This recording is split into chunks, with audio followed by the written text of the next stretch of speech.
उन्होंने कहा था क्या हाल चाल है। उन्होंने ये नहीं कहा था आपके जीवन में क्या चल रहा है। They only asked you how are you, आपका क्या हाल चाल है। आपने देखा दो शब्द कनेक्टेड है, हाल और चाल। मतलब जैसा मेरा हाल होगा, जैसा मेरा हाल होगा वैसे ही मेरी चाल होगी। मतलब मेरे मन की स्थिति का डायरेक्ट असर किसके ऊपर होता है? Face is the index of the mind. जैसा मेरा हाल होगा वैसे ही मेरा चेहरा होगा। रोज सुबह अपने चेहरे को देखिए शीशे में, लेकिन चेहरे को देखकर ये नहीं देखिए पिंपल आया कि नहीं, बाल वाइट हुआ कि नहीं, ट्रांजिएंट। लेकिन चेहरे को देखकर ये चेक कीजिए शांति है या चिंता है, अहंकार है या ह्यूमिलिटी है, ईगो है या प्योरिटी है। क्या दिखाई दे रहा है मेरे चेहरे पे आज? और अगर आप सुबह सुबह उठकर अपना चेहरा शीशे में देख लें तो आपको दिखाई देगा कि आपकी रात को आपकी मन की स्थिति कैसी थी कल। क्योंकि जो सारी रात यहां चलेगा ना वो सुबह चेहरे पे दिखाई दे देगा। सो face is the index of the mind. उस फेस को अलग अलग चीजें लगा लगा के ढको मत। ये सारे मेकअप उतारो और अपने चेहरे को देखो और फिर उसको अंदर से चेंज करो। यहां चेंज करना है, ब्यूटी यहां है, परफेक्शन यहां है।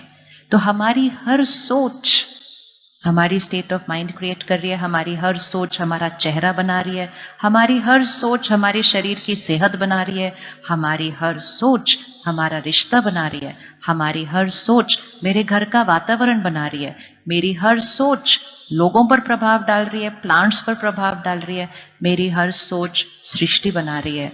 और हम ऐसे ही इतना कुछ सोचते जाते हैं। So who is the creator of my thoughts? Who is the creator of my thoughts? बोलो I। जब मैं बोलना चाहिए तो बोलना चाहिए मैं, बाकी बहुत जगह मैं बोलते हम। Who is the creator of my thought? मैं। क्या हम एक डिफिकल्ट सिचुएशन में अच्छी थॉट क्रिएट कर सकते हैं? क्या हम एक डिफिकल्ट सिचुएशन में एक अच्छी थॉट क्रिएट कर सकते हैं? क्या हम किसी के गलत व्यवहार के लिए सामने से अच्छी थॉट क्रिएट कर सकते हैं? जब कुछ भी ठीक नहीं हो रहा क्या हम अच्छी थॉट क्रिएट कर सकते हैं? क्या कोई ऐसी सिचुएशन है जहां हम अच्छी थॉट नहीं क्रिएट कर सकते हैं? आपको पता है राजयोग हमें क्या सिखाता है, और जो हम में से बहुतों ने इसका एक्सपीरियंस किया है, जो लाइफ की सबसे मुश्किल सिचुएशन होती है, और वो मुश्किल सिचुएशन होती है जब हमारे फैमिली मेंबर में से कोई अपनी जर्नी पर आगे जाता है। पिछले 2 सालों में हमने बहुतों ने ये सिचुएशन को फेस किया है, और हमारा डीप रूटेड बिलीफ सिस्टम ये कहता है कि जब कोई आगे चला गया है तो how can I B normal after that. रोना तो नॉर्मल है, किसी को मिस करना इज फाइन, लेकिन उस सिचुएशन में भी हाई वाइब्रेशनल थॉट्स क्रिएट करना ये हमारी पावर है, ये हमारी पावर है। हमारे पास माउंट आबू में एक बार एक बहन आई, फर्स्ट टाइम आई थी माउंट आबू हेडक्वार्टर, फ्लोरिडा में रहती थी तब, और उसने पहली बार प्रोग्राम देखा टीवी पर। फर्स्ट एपिसोड उसने वो देखा, एंड वो एपिसोड ये था कि जब कोई शरीर छोड़ता है तो वो आत्मा आपकी वाइब्रेशन कैच कर सकती है। अच्छे से सोचना उसके लिए, और उसको दुआएं देकर अपनी जर्नी पर आगे भेजना। अगर आप बार बार ये बोलेंगे कि आप कैसे चले गए, आपके बिना हम कैसे रहेंगे, आप वापस आ जाओ, आपके बिना मेरे जीवन जीने का इम्पॉसिबल, अगर हम ऐसी थॉट्स क्रिएट करेंगे तो वो सारी थॉट्स उस आत्मा तक जाएगी, और वो आत्मा पीछे की तरफ क्या होती जाएगी? खिंचती जाएगी। और अगर हम यहां से रोएंगे तो वो आत्मा जो मां के गर्भ में प्रवेश कर चुकी है वो वहां परेशान होगी, वो वहां दुखी होगी। हर एक जो मदर आज यहां बैठी है, अपने उस 9 महीने की जर्नी को याद करना। और अगर आपके पास 2 बच्चे हैं और आप 2 बार उस एक्सपीरियंस से गुजरे हैं, आप देखेंगे आपके दोनों बार का एक्सपीरियंस अलग अलग हुआ होगा, क्योंकि इट ऑल डिपेंड्स कौन सी आत्मा ने प्रवेश किया है और उस आत्मा का पीछे छूटा हुआ जो परिवार है वो कौन सी एनर्जी उसको भेज रहा है। जब वो आत्मा अंदर रोती है, आप अनकंफर्टेबल हो जाते हैं, आपको नौशिया होता है, आपका खाना खाने का मन नहीं करता, आप थ्रो अप कर देते हैं।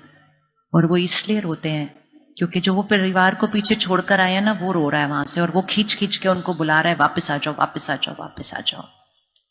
सो जो लाइफ की सबसे डिफिकल्ट सिचुएशन होती है, तो वो बहन ने उस दिन कहा, मैंने उस दिन डिसाइड कर लिया कि अगर मेरे घर में कभी भी कोई आगे जाएगा ना, मैंने बिल्कुल सही सोचकर उसके लिए ब्लेसिंग्स और प्रेयर करके उसको आत्मा को आगे भेजना है। एक ही एपिसोड देखा, उसके बाद देखा भी नहीं उसने कुछ। लेकिन एग्जैक्टली 1 वीक के बाद, एग्जैक्ट 7 डेज के बाद उसने फोन उठाया और उसको मैसेज मिला कि उसका बेटा जो फ्लोरिडा से इंडिया आया पढ़ने के लिए, फ्लाइट लिया, एयरपोर्ट से कार ली, कॉलेज की तरफ जा रहा था, लेकिन रास्ते में एक्सीडेंट हुआ and the child is no more. And जैसे ही उसने वो सुना, see the power of the mind, why I am telling you this, हमारे पास कितनी पावर है हर एक के पास, ये पावर हर एक के पास है। उसने कहा जैसे मैंने सुना, मैंने इमीडिएटली फर्स्ट थॉट ये क्रिएट की कि ना मैं किसी और को अपने बेटे को दर्द भेजने दूंगी। I will not allow anyone to give pain to my child. 20-year-old child. And फिर उसने क्या किया, वो तो कभी सेंटर गई नहीं थी, उसको पता भी नहीं था उसके शहर में सेंटर है नहीं है, शी डिडंट नो एनीथिंग। उसने इमीडिएटली फाइंड किया, सेंटर से बहनों को बुलाया, घर में उनको कहा आप हर रोज आओ और 1 घंटा यहां मेडिटेशन करो, make sure that my family members are right here. क्यों? क्योंकि उसको क्लैरिटी हो गई थी कि उनकी वाइब्रेशंस उसके बच्चे की जर्नी को चेंज कर देगी आगे। एक बार आत्मा को अंडरस्टैंडिंग और रियलिटी आ जाए ना, तो हमारे पास पावर बहुत है, क्योंकि हम शक्तिशाली आत्मा हैं। हम अपनी पावर को यूज नहीं कर रहे हैं और हम ऐसे ही सोच सोच के अपनी शक्ति को गवा देते हैं। तो जो हमारी लाइफ की सबसे डिफिकल्ट सिचुएशन होती है ना, समवन मूविंग फॉरवर्ड, उस सिचुएशन में ही सबसे अच्छा सोचने की जरूरत है।